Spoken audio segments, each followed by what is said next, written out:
Hamas اور اسلامی جہاد لیڈرز نے کی جنگ بندی پیشکش پر بات چیت، بلنکن اتوار سے مڈل ایسٹ کا دورہ کریں گے۔ پاکستانی عدالت نے عمران خان اور بشرا بی بی کے نکاح کو غیر شرعی قرار دیا، 7 سال جیل کی سزا۔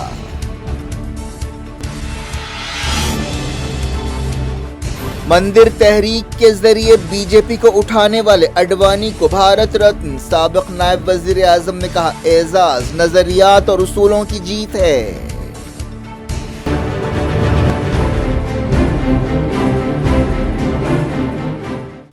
یہ تھی آج کی خبریں۔ شیڈول افراست کو دیں اجازت اور اپنا بے حد خیال رکھیں۔ اللہ حافظ۔